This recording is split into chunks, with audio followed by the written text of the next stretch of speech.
The coffee was still warm when Frank Miller noticed the desert had grown something new overnight. He paused mid-sip, squinting through the morning haze at what looked like a giant silver egg half buried in the sand about 50 yards from his back porch. The thing hadn't been there yesterday when he'd walked this same path to check his weather instruments. At 78, Frank had seen enough of the world to know when something didn't belong. 40 years of teaching geology had taught him to observe first, theorize second, and panic never. The object caught the early sunlight in a way that made his eyes water slightly, reflecting colors that seemed to shift between silver and something that wasn't quite blue, wasn't quite green. He finished his coffee before walking over to investigate. No point in wasting good caffeine on mysteries. The thing was bigger up close, maybe 8 feet long and 6 feet wide, shaped like an enormous metallic seed. Its surface was perfectly smooth except for a series of symbols that seemed to pulse, with their own faint light. Frank walked around it once, noting how the sand had been displaced in neat furrows, as if the object had skipped across the desert floor before coming to rest. No crater, which was interesting. No burn marks either. "Well, I'll be damned," he muttered, running his weathered fingers along the warm metal. The surface hummed slightly under his touch, a vibration he could feel in his bones. It reminded him of standing too close to power lines, that electric tingle that raised the hair on his arms. Frank had always been practical about the impossible. When he'd been 12 and seen ball lightning dance across his grandmother's kitchen, during a storm, he hadn't screamed or hidden. He'd watched, fascinated, until it winked out of existence. When he'd found fossils that didn't match anything in the textbooks, he'd carefully cataloged them and sent photos to colleagues, not thrown them away in frustration. The universe was full of things that didn't make sense until they did. This was just another one of those things. The symbols along the object's surface began pulsing faster, their light shifting from blue to amber. Frank stepped back, not from fear, but from scientific caution. He'd learned long ago that when unknown things started changing behavior, it was wise to give them some space. A seam appeared where none had been visible before, running the length of the object. Steam hissed from the crack, carrying a smell like ozone and something metallic. Frank found himself thinking about his late wife Margaret and how she'd always accused him of being too calm about everything. "Frank Miller," she'd say. "If aliens landed in our backyard, you'd probably offer them iced tea and ask about their fuel mileage." The seam widened, revealing darkness inside. Frank could see what looked like cushioned surfaces and blinking lights. Definitely not natural, definitely not human-made. The steam cleared, and he caught a glimpse of something that might have been a person lying motionless inside. Frank sighed and headed back toward his cabin. If this was what it looked like, whoever was in there was probably going to wake up confused, and possibly injured. Basic first aid seemed more important than standing around gawking. He'd been an Eagle Scout 60 years ago, and some lessons stuck with you. He returned 10 minutes later with his old canvas first aid kit, a thermos of fresh coffee, and a folding chair. The object was now completely open, revealing an interior that looked more like a high-tech hospital bed than anything else. The figure inside was definitely humanoid, though taller and thinner than most people Frank knew. It wore what looked like a form-fitting silver suit, and its skin had a slight blue-gray tint that could have been natural coloring or could have been the effects of whatever had put it to sleep. Frank set up his chair at a respectful distance and waited. The figure's chest rose and fell regularly, which seemed like a good sign. Its face was peaceful, almost human except for the slightly larger eyes and the way its ears came to subtle points. Frank found himself thinking it looked young, maybe 30 in human terms, though he had no idea how alien aging worked. The desert was quiet, except for the wind and the distant call of a hawk. Frank opened his thermos and poured himself another cup of coffee, settling back to wait. He'd waited for fossils to emerge from rock, for students to understand complex concepts, for Margaret to get ready for dinner dates. He was good at waiting. The alien stirred first around 10 in the morning, making a soft sound that might have been distress or confusion. Frank stayed in his chair, but leaned forward slightly, ready to help if needed. The being's eyes opened gradually, revealing irises that shifted color like oil on water. It blinked several times, then turned its head toward Frank with obvious effort. They looked at each other for a long moment. The alien's expression cycled through what Frank interpreted as surprise, confusion, and then something that might have been relief. It tried to sit up, grimaced, and lay back down. "Easy there," Frank said gently, the same tone he'd used with injured animals and rattled students. "You took quite a tumble. Head hurt?" The alien stared at him with those shifting eyes, clearly understanding the words even if it couldn't respond yet. Frank could practically see the thoughts working behind that strange face, trying to process waking up on an alien world to find an old man in a baseball cap offering medical advice. "I'm Frank," he continued conversationally, pouring coffee into the thermos cup.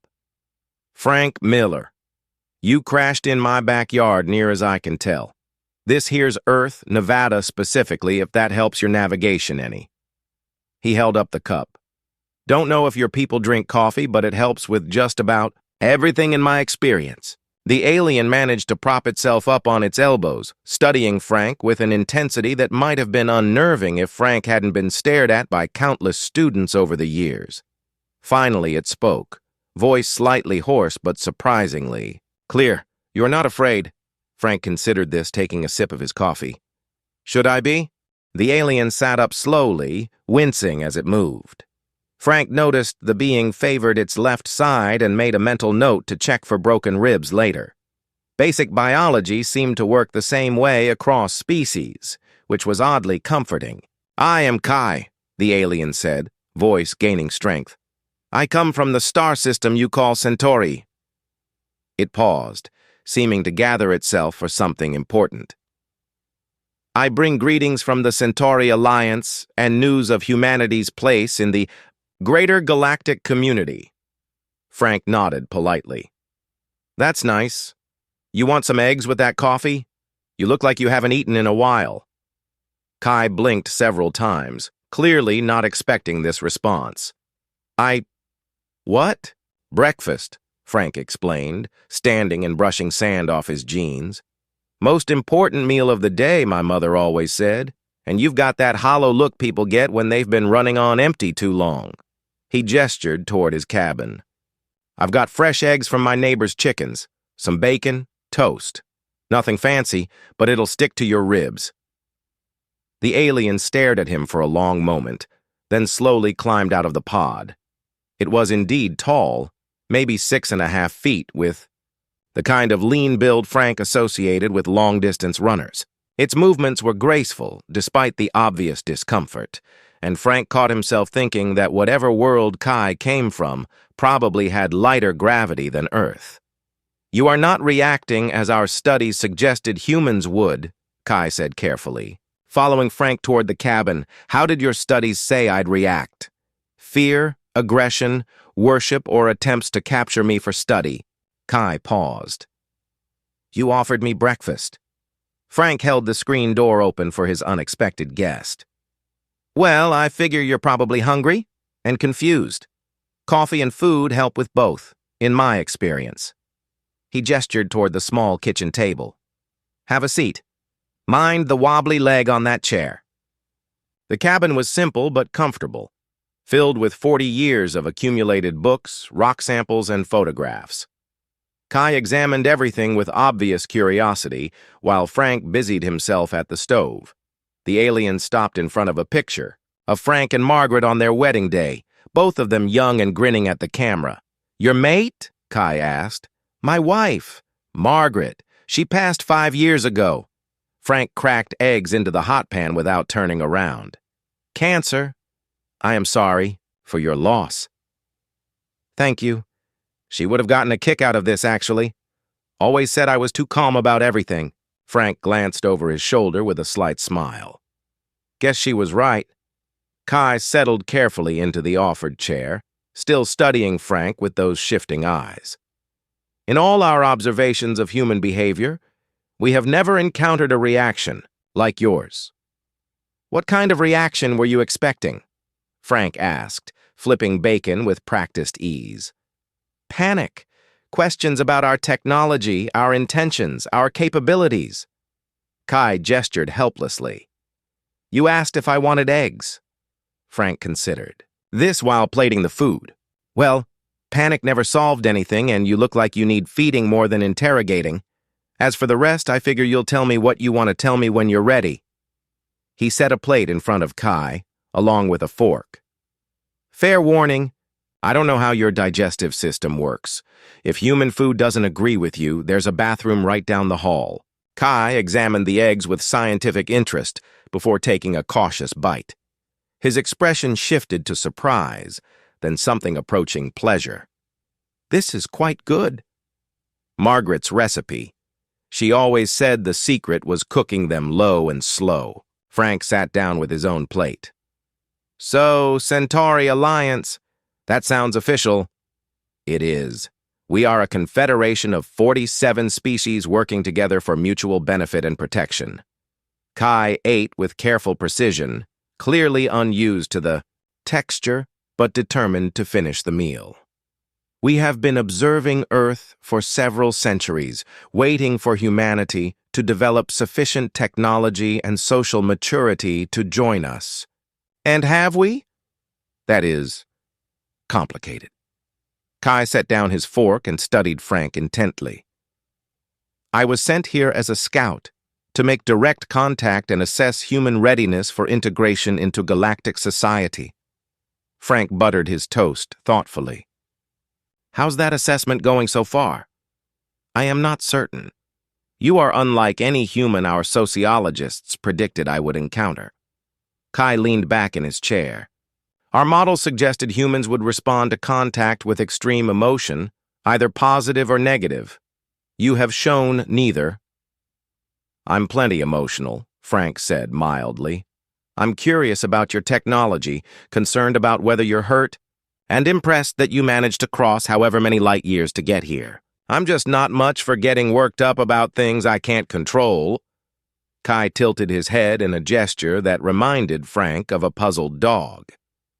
You do not wish to know about our faster-than-light drives, our medical technology, the wonders we could share with your species?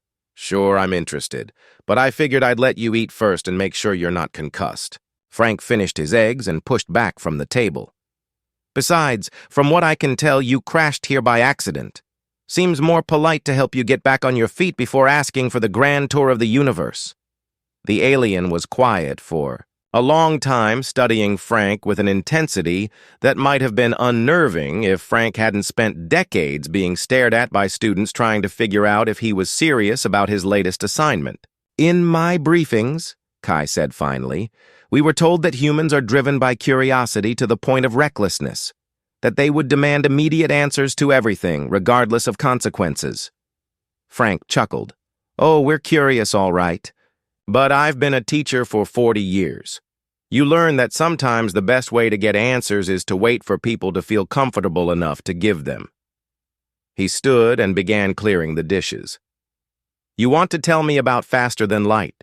Travel and alien civilizations, I'm all ears. You want to just sit on the porch and recover from your crash? That's fine too. Kai watched him wash the dishes, clearly processing this information. Our xenosociologists will be very interested in my report. I bet they will.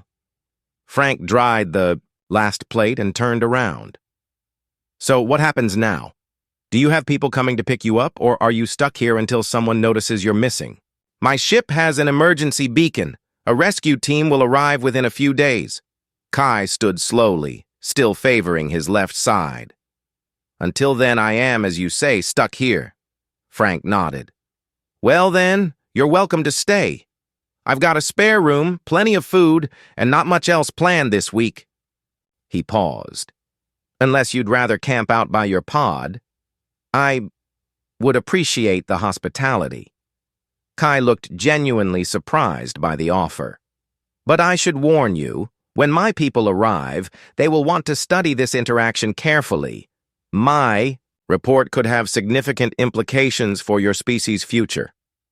Frank considered this, then shrugged. "Well, I guess we'll cross that bridge when we come to it. For now, why don't you tell me about this alliance of yours? 47 species. Sounds like quite a neighborhood." 3 days passed in what Frank considered comfortable routine. Kai proved to be an excellent guest, helping with daily chores and asking thoughtful questions about everything from desert geology to human social customs. The alien seemed particularly fascinated by Frank's rock collection, spending hours examining specimens through a small device that projected detailed molecular structures into the air. On the 4th morning, Frank found Kai sitting on the porch steps, staring at his hands with an expression that looked troubled. "Something wrong?" Frank asked, settling into his usual chair with his morning coffee. "I have been thinking about my mission," Kai said without looking up. "About what I am supposed to report to the council." Frank waited. He'd learned that Kai, like most people, worked through problems better when he wasn't being rushed. "I was not entirely honest with you about why I am here," Kai continued. "I am not just a scout making friendly contact. I am an evaluator, sent to determine whether humanity is ready to join the galactic community." "I figured as much," Frank said mildly. "No species sends representatives across interstellar space just to chat." Kai looked up sharply. "You knew?" "Suspected. You've been watching me pretty carefully these past few days, like you're taking notes, and some of your questions seemed more like tests than casual curiosity." Frank sipped his coffee. "So, what's the verdict? Do we pass?" "That is the problem. I do not know how to classify your responses." Kai stood and began pacing across the small porch. "Every species we have contacted has reacted predictably. The Talari worship advanced technology and begged to serve us. The Korthak attacked immediately, viewing us as threats. The Venturi tried to capture our representatives for study. What about humans? Our studies suggested you would do all three, probably simultaneously." Kai stopped pacing and faced Frank. "Different human groups showing different responses based on cultural, religious, and educational backgrounds. We prepared for chaos." Frank nodded thoughtfully. "Instead, you got me." "Instead, I got you," Kai agreed. "A human who treats first contact with aliens like hosting a visiting cousin, who offers food before asking questions, who provides shelter without demanding explanations, who shows interest without desperation. And that's a problem?" Kai resumed his pacing. "It does not fit any of our models. How do I report that humanity might be ready for galactic citizenship based on one elderly geology professor who responds to the impossible by making breakfast?" Frank was quiet for a moment, watching the desert shimmer in the morning heat. "Can I ask you something? What made the council decide the other species were ready?" "Different criteria for each. The Talari had achieved faster-than-light communication and demonstrated stable planetary government. The Venturi had developed advanced biotechnology and showed capacity for long-term thinking. The Korthak..." Kai paused. "The Korthak were inducted after they nearly destroyed themselves in a global war. We intervened to prevent extinction, and they became our most dedicated peacekeepers. What about species that didn't make the cut? Several have been rejected. The Zolthon are too aggressive, constantly at war with themselves and their neighbors. The Nexari are too insular, refusing all contact with other species. The Drokami worship their own technology to the point where they cannot conceive of anything beyond their current understanding." Frank absorbed this information. "So the Alliance is looking for species that can play well with others?" "Essentially, yes. Species capable of cooperation, growth, and peaceful coexistence with radically different forms of life. And you're not sure humans qualify because I didn't panic when I met you?" Kai sat back down, looking frustrated. "I am not sure humans qualify because you are the only human I have met, and you are unlike anything our scientists predicted." How can I recommend an entire species based on one individual? Frank set down his coffee cup and leaned forward slightly. Kai, can I tell you about my wife Margaret? The alien nodded, clearly puzzled by the change of subject. Margaret was a nurse for 35 years, emergency room mostly. She saw people at their absolute worst, scared and hurt and angry. But she also saw something else. Frank's voice softened with memory. She saw that most people, when everything else is stripped away, just want to be okay. They want their families safe, their pain to stop, their problems to have solutions. I do not understand the relevance. Margaret used to say that humanity's greatest strength wasn't our intelligence or our technology. It was our ability to see someone suffering and want to help, even when that someone was completely different from us. Frank gestured toward Kai. You crashed in my backyard, hurt and confused and stranded on an alien world. My first instinct wasn't to run or attack or worship you. It was to make sure you were okay and offer you a place to recover. Kai was very still, listening intently. You want to know if humans are ready to join your alliance? Ask yourself this. If you were hurt and alone on any one of those 47 worlds, how many of those species would invite you to stay for dinner? The question is not whether individual members of those species would show kindness. The question is whether humanity, as a whole, possesses the maturity for galactic citizenship. Frank smiled. And you think I'm not representative of humanity as a whole? Are you? Frank considered this, looking out at the desert landscape he'd called home for 20 years. I'm a retired teacher who lives alone in the Nevada desert and talks to rocks for entertainment. I'm probably not representative of much of anything. He paused. But the values I'm showing you, the way I'm treating you, those aren't unique. To me. I learned them from my parents, my teachers, my wife. I passed them on to my students. They're not perfect, and not every human lives by them.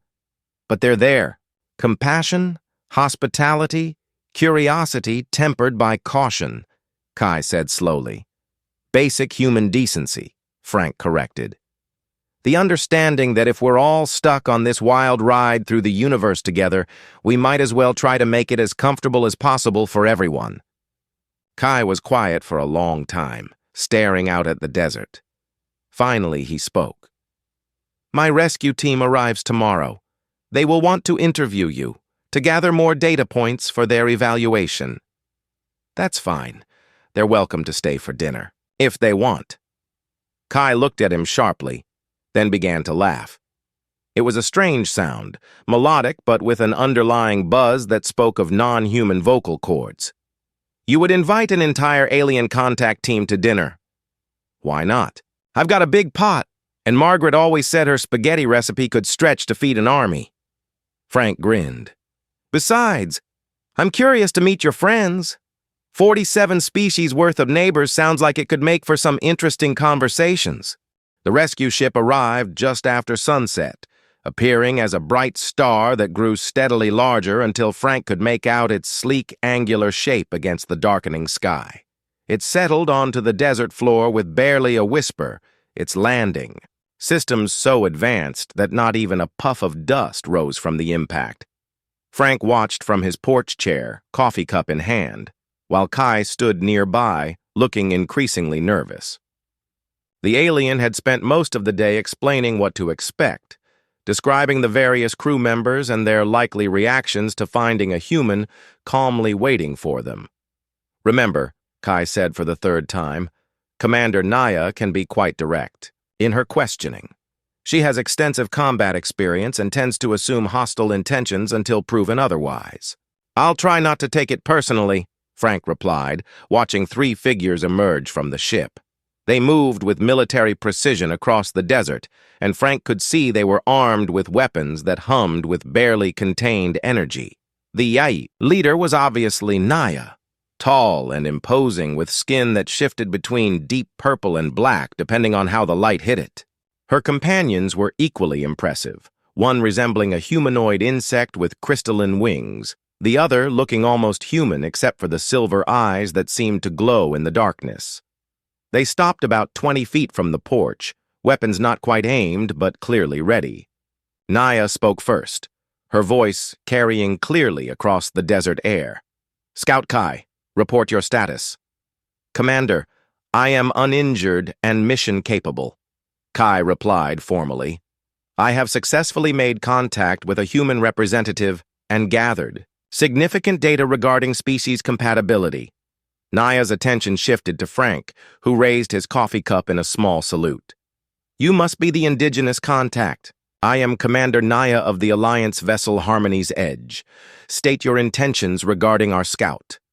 Frank stood slowly, noting how all three visitors tensed at his movement. "I'm Frank Miller, and my intentions were mostly to make sure your friend here didn't have a concussion when he crashed. He's been good company, and he's welcome to stay as long as he needs." The insectoid alien tilted its head, wing cases rustling softly. "Commander, this human shows no fear response. Readings indicate elevated curiosity, but no stress markers consistent with first contact scenarios." "I can see that, Dr. Quinn," Naya replied, never taking her eyes off Frank. "Mr. Miller, are you aware that you are speaking with representatives of an interstellar civilization?" "Yes, ma'am. Kai filled me in on the basics. 47 species, faster than light travel, galactic community. Quite impressive." Frank gestured toward the ship. "That's a beautiful vessel, by the way. Hardly made a sound landing." The third alien, the one who looked almost human, stepped forward. "Commander, perhaps we should conduct the interview according to protocol." "Agreed, Lieutenant Dex." Naya's posture remained rigid. "Mr. Miller, we need to conduct a formal evaluation of this contact. Are you prepared to answer questions regarding your species' technological capabilities, social structure, and potential threat assessment?" Frank considered this. "I can answer what I know, but I'm just a retired geology professor. You might want to talk to someone in government if you need official information." "We are not ready for governmental contact," Naya said firmly. "Our evaluation must be completed first. Kai, explain the situation to the human." Kai moved closer, to Frank, his expression apologetic. "The commander needs to understand how representative you are of human responses. Your reaction to my presence has been unusual." "Define unusual," Dr. Quinn interjected, medical scanner already humming, as it analyzed Frank from a distance. "He offered me breakfast before asking any questions about my technology or origins," Kai explained. "He provided medical assistance and shelter without demanding anything in return. When I revealed my true mission, he said he had suspected as much and asked if we wanted to stay for dinner." Lieutenant Dex exchanged glances with Commander Naya. "That does not match any of our behavioral models." "No kidding," Frank said dryly. "Kai mentioned that your studies suggested humans would either worship you, attack you, or try to capture you for study. I've been thinking about that." "And?" Commander Naya's tone suggested this was still a possibility. "Well, attacking you would be pretty stupid considering you have faster-than-light travel and I have arthritis. Worshipping you seems presumptuous, since I don't know anything about your beliefs or values. As for capturing you," Frank shrugged. "For what? Your people, not specimens." The three rescue team members were very still. Dr. Quinn's scanner was making increasingly rapid clicking sounds. "Commander," the insectoid said quietly, "his neurochemistry indicates complete sincerity. No deception markers, no suppressed fear or aggression. He genuinely views us as people." "I heard him, Doctor." Naya took a step closer to the porch. "Mr. Miller, your response to contact with alien life forms is unprecedented in our records. How do you explain this?" Frank scratched his chin thoughtfully. "I suppose it's because you're not that alien when you get down to it. You have names, ranks, jobs. You look out for each other. You're curious about new things. You're cautious about potential threats. Kai here likes his coffee black and always says thank you when I cook." He smiled slightly. "Your people. Different people, sure. But people all the same." Lieutenant Dex activated a recording device. Commander, I believe we should document this entire interaction. The Council will want detailed analysis of his responses. Agreed. Naya finally lowered her weapon completely. Mr. Miller, we need to conduct a comprehensive evaluation. This will involve questions about human society, demonstrations of our technology, and assessment of your species' readiness for galactic contact. Are you willing to participate? Sure, as long as you don't mind doing it over dinner. I've got a big pot of spaghetti on the stove, and Margaret always said her sauce was good enough to bring peace between nations. Frank grinned. Figured it might work for species, too. Dr. Quinn's wings rustled again, which Kai had explained was roughly equivalent to human laughter. Commander, I believe I would like to try this spaghetti. This is highly irregular, Naya protested. So is everything else about this contact, Lieutenant Dex pointed out. Perhaps we should adapt our methods to the situation. Frank was already heading toward the kitchen. I'll set some extra places. Kai, you want to explain to your friends how human dinner conversation works? Fair warning, I'm probably going to ask a lot of questions about that ship of yours. Commander Naya watched him go, then turned to Kai with an expression of complete bewilderment. Scout, in your professional opinion, is this human representative of his species? Kai thought about the question seriously. Commander, I believe he may be representative of something in humanity that our studies never considered. Not their technology or their governments or their military capabilities, but their fundamental decency. He paused. He treats us like neighbors who happen to drop by unexpectedly. That might be the most alien thing of all. 6 weeks after the rescue team's departure, Frank received a package delivered by what looked like a floating silver sphere that appeared in his backyard without warning. Inside the package was a communication device, sleek and warm to the touch, along with a handwritten note from Kai explaining that the Galactic Council had requested a direct conversation with him. Frank set up the device on his kitchen table next to his morning coffee and activated it as instructed. A holographic display materialized above the surface, showing what appeared to be a vast amphitheater filled with beings of every conceivable shape and size. At the center sat 5 figures who radiated the kind of authority that came from centuries of leadership. Frank Miller of Earth, spoke the central figure, a being that looked like it was carved from living crystal. I am High Chancellor Zoran of the Galactic Council. Thank you for agreeing to this communication. My pleasure, Frank replied, settling back in his chair. Though I have to say, this is quite a step up from Zoom calls. Several members of the council made sounds that might have been laughter. Chancellor Zoran continued. We have reviewed Scout Kai's report regarding his contact with your species, as well as the detailed analysis provided by Commander Naya's team. Your responses have generated considerable debate among our members. I can imagine. From what Kai told me, I wasn't exactly what you were expecting. Indeed. In 3,000 years of facilitating first contact between species, we have never encountered reactions quite like yours. A second council member, this one resembling a massive tree with luminescent bark, leaned forward. I am Arbiter Viridian. Tell us, Frank Miller, do you consider yourself typical of human behavior? Frank sipped his coffee while considering the question. That's hard to say. Every person is different. But I'd like to think the way I treated Kai and his friends represents something most humans would recognize as decent behavior. You showed no fear? Observed a third council member, whose form seemed to shift between different states of matter. No aggression. No attempt to gain advantage from the situation. Didn't see the point in any of those things. Kai was hurt and stranded. Seemed more important to help than to worry about what I might get out of it. Chancellor Zoran's crystalline form pulsed with different colors as it processed this information.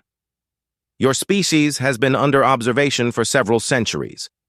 Our sociologists predicted that first contact would result in panic, violence, or attempts at exploitation. Instead, you offered hospitality. Well, Kai was a good house guest. Polite, helpful, interesting to talk to. made me realize how quiet it's been since Margaret passed. The tree-like being rustled its luminescent branches. You speak of the alien visitor as you would a friend. He was a friend by the end. Still is, I hope. Frank smiled. Distance doesn't change friendship, even when it's measured in light years. A fourth council member, whose appearance reminded Frank of a six-legged lion with silver fur, spoke up. Frank Miller, we must ask directly. Do you believe humanity is ready to join the galactic community? Frank was quiet for a long moment, looking out through his kitchen window at the desert landscape where he'd first found Kai's pod. I think humanity is ready to try. We're not perfect. We make mistakes. We fight among ourselves. We don't always treat each other as well as we should. But we're capable of learning, and most people, when you get down to it, want the same basic things. Safety for their families, a chance to build something better, maybe a little understanding along the way. And if some humans react with fear or hostility to contact with alien species, then we'll deal with that when it happens. But I don't think you should judge all of us based on our worst impulses any more than I should judge all of you based on whoever your most aggressive species might be. Frank paused. From what I understand, even some of your existing member species had rough introductions to galactic society. Chancellor Zoran's form brightened noticeably. You refer to species like the Korthak, who nearly destroyed themselves before achieving wisdom. Everyone deserves a chance to grow up, Frank said simply. Even entire species, apparently. The council members conferred among themselves in a mixture of languages, frequencies, and what appeared to be color-based communication. Frank waited patiently, refilling his coffee cup and watching the light patterns dance across the holographic display. Finally, Chancellor Zoran spoke again. Frank Miller, the Council has reached a decision regarding humanity's application for membership in the Galactic Alliance. Frank straightened slightly in his chair. I'm listening. By unanimous vote, we have approved Earth's admission to the Alliance, with one condition. What's that? That you serve as humanity's first ambassador to the Galactic Council. Frank nearly choked on his coffee. Me? I'm just a retired geology professor. Shouldn't you be talking to presidents or prime ministers or someone with actual authority? Authority is not the same as wisdom, Arbiter Viridian observed. In your interactions with our representatives, you demonstrated something far more valuable than political power. You showed the capacity to treat the unknown with dignity and respect. Besides, added the silver-furred council member with what might have been amusement, our analysis suggests that most of your world's political leaders would have demanded immediate access to our technology and military capabilities. You asked for coffee preferences and whether anyone had food allergies. Frank found himself laughing. Margaret always said I had my priorities backwards. Perhaps your priorities are exactly what the galaxy needs, Chancellor Zoran said gently. Will you accept the position? Frank looked around his small kitchen, at the photographs of Margaret on the walls, at the rock specimens lined up on the windowsill, at the simple life he'd built in the Nevada desert. Then he thought about Kai's earnest questions about human nature, Commander Naya's careful assessment of his responses, and the vast community of species waiting among the stars. I'll need to think about it, he said finally. This is a pretty big decision for an old man who talks to rocks for entertainment. Of course, take whatever time you need. Chancellor Zoran's crystalline form dimmed slightly, conveying what Frank interpreted as understanding. But know this, Frank Miller. In 3 millennia of contact between species, we have never encountered anyone who responded to first contact by asking if the alien visitor had any dietary restrictions. That may be exactly the perspective the galaxy needs. There is one more thing, Arbiter Viridian added. Your friend Kai has requested permission to remain on Earth during the transition. Period, should you accept the ambassadorship. He believes he could serve as a liaison between our species. Frank smiled at that. He's welcome here as long as he wants to stay. though I should warn him life in the desert can get pretty quiet. I believe he is looking forward to the quiet. The tree-like being replied with something that might have been warmth. The communication ended with promises to speak again soon and formal greetings to be passed along to humanity's leadership when the time came for official contact. Frank sat in his kitchen for a long time after the holographic display faded, thinking about Margaret and how she would have reacted to this impossible situation. She would have said yes, he realized. She would have seen it as just another chance to help, another opportunity to make the universe a little more comfortable for everyone involved. The scale didn't matter to Margaret. Whether it was bandaging a scraped knee or apparently representing humanity to 47 alien species, her response would have been the same practical kindness. Frank finished his coffee and walked out to his porch, looking up at the star-filled sky with new understanding. Somewhere out there, Kai was probably filing reports and preparing for his return to Earth. Somewhere else, beings made of crystal and light were debating the philosophical implications of a species that offered breakfast to crash-landed aliens. 3 days later, Frank activated the communication device again and informed Chancellor Zorin that he would accept the position of Earth's first galactic ambassador with 2 conditions. First, that he could continue living in his desert cabin when not required for official duties. Second, that Margaret's spaghetti sauce recipe be included in the cultural exchange database because he had a feeling it was going to come in handy at diplomatic dinners. The council agreed to both conditions. 6 months later, Frank sat on his porch reading a letter from the Galactic Council formally welcoming Earth to the interstellar community. The letter was written on some kind of crystalline material that caught the light and projected the text directly into his mind in perfect English, which was certainly impressive. But Frank found himself more interested in the smaller note tucked inside, handwritten on plain paper. "Frank," it read in Kai's careful script, "the Harmony's Edge will arrive next Tuesday to bring you to the formal induction ceremony. Commander, Naya says to tell you she's looking forward to trying your spaghetti again. Dr. Quinn has been experimenting with coffee and reports that it does indeed help with everything. I have missed our morning conversations about the fundamental nature of existence and the proper way to water desert plants. See you soon, your friend Kai." Frank folded the letter and set it down next to his coffee cup, looking out at the desert sunrise painting the sky in shades of gold and pink. In a few days, he would travel to a space station the size of a small moon and represent humanity's interests in discussions about trade agreements, cultural exchange, and the shared future of 48 species. But for now, he had rocks to classify and a garden to tend.